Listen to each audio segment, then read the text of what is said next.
Welcome to கல்வி நம் கையில்.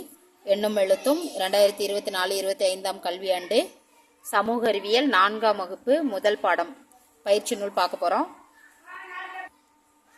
அடுத்து காலச்சுவடி கொடுத்துருக்காங்க. முதல் பாடம் ஆற்றங்கரை அரசுகள். காலச்சுவடி ஆல்ரெடி நம்ம படித்தது தான். கீழே படிப்பேன் எழுதுவேன்னு கொடுத்துருக்காங்க. பாடநூல் பக்க எண் 126. ஸோ 126ல் நம்ம படிச்சுட்டு இங்கே இருக்கிற கேள்விக்கு ஆன்சர் பண்ணணும்.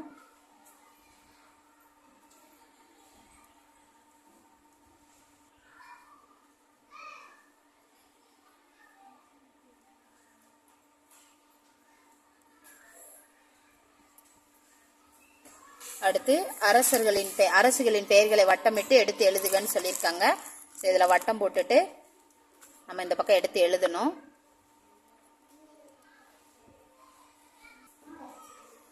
அடுத்து படிப்பேன் எழுதுவேன் 126ஆம் பக்கம் படித்து இங்கே கேட்டிருக்க கேள்விக்கு நம்ம ஆன்சர் பண்ணணும். அடுத்தது படங்களுக்கு பொருத்தமான சொற்களை எழுதுகன்னு கொடுத்துருக்காங்க. ஸோ இங்கே இருக்க சொற்கள் இதை பார்த்து இந்த படத்துக்கு கீழே நம்ம எழுதுனா போதும். அடுத்து 1.5 மறுபடியும் படிப்பேன் எழுதுவேன்னு கொடுத்துருக்காங்க. 129ஆம் பக்கம் வாசித்து கீழே இருக்க கொஸ்டினுக்கு வந்து ஆன்சர் பண்ணணும். அடுத்து 1.6 படங்களுக்கு பொருத்தமான சொற்களை எழுதுகன்னு கொடுத்துருக்காங்க. ஏற்கனவே நம்ம சோழர் பார்த்தோம். இப்போ பல்லவ மன்னன் பற்றி இருக்குது.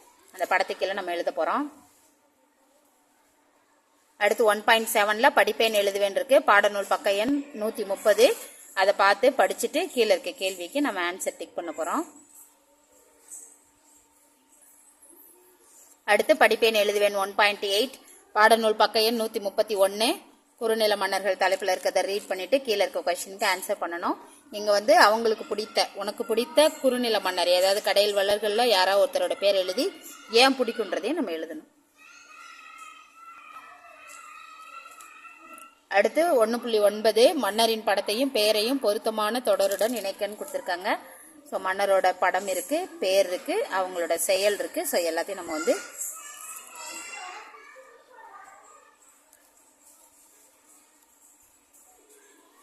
குறிச்சிடலாம்.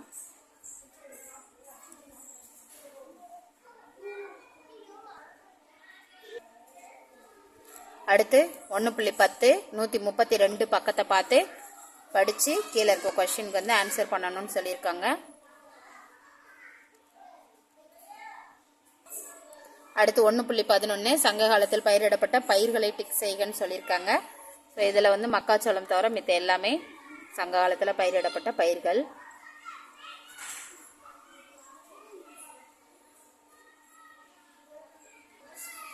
இப்போ நானே உருவாக்குவேன். இதில் வந்து ஒரு சின்னமும் ஒரு கொடி உருவாக்க சொல்லியிருக்காங்க. நான் வந்து இப்போதான் வந்து பண்ணதுனால பென்சிலில் பண்ணி காட்டியிருக்கேன். இதுக்கப்புறம் வந்து நம்ம வந்து கலர் பண்ணிக்கலாம். சும்மா பசங்களுக்கு பிடிச்ச மாதிரி இருக்கட்டும், கொஞ்சம் மனசில் பதியட்டுன்னு சொல்லிட்டு இந்த மாதிரி சின்னத்தை உருவாக்கியிருக்கேன். அடுத்து கொடி.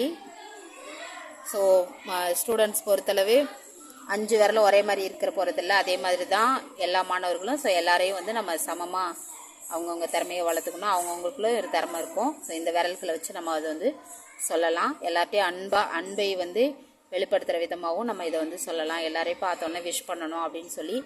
ஸோ பசங்களுக்கு தகுந்த மாதிரி இந்த கொடியை வந்து நான் வந்து டிசைன் பண்ணியிருக்கேன். அடுத்து நானே செய்வேன். சரி, அதுக்கு முன்னாடி இந்த என் ஸ்டூடெண்ட்டோட கொடியை நான் காட்டணும்னு நினச்சேன். இது வந்து என் பசங்க வரைஞ்சிருக்கிற கொடி சின்னம்.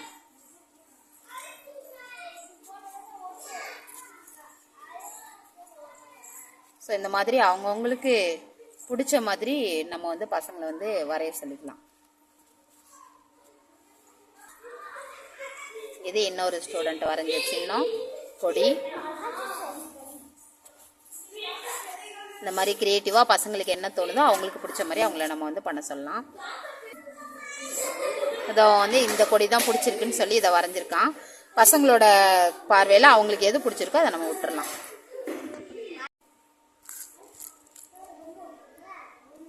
நானே செய்வேன் கேள்வியை வாசிக்க போகிறோம், ஆன்சர் பண்ண போகிறோம்.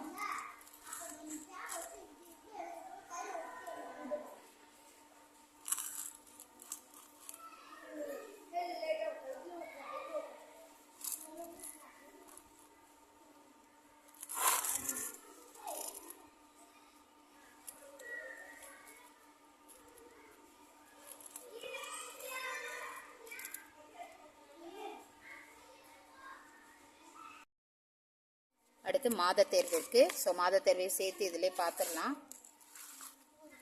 இங்கே வந்து கொடுத்துருக்காங்க, ஹிண்ட்ஸ் கொடுத்துருக்காங்க, ஒரு சுற்றுலாத்து கொடுத்துருக்காங்க, பிளான் கொடுத்துருக்காங்க. அதை வாசித்து பார்த்துட்டு இங்கே இருக்கிற கேள்விக்கு வந்து நம்ம ஆன்சர் பண்ண போகிறோம்.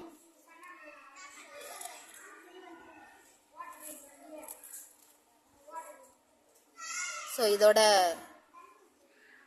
ஃபஸ்ட் லெசன் முடியுது. இரண்டாவது பாடம் வந்து ஐவகை நில அமைப்பு. நாம் வந்து அந்த வீடியோவில் பார்க்கலாம். தேங்க்யூ.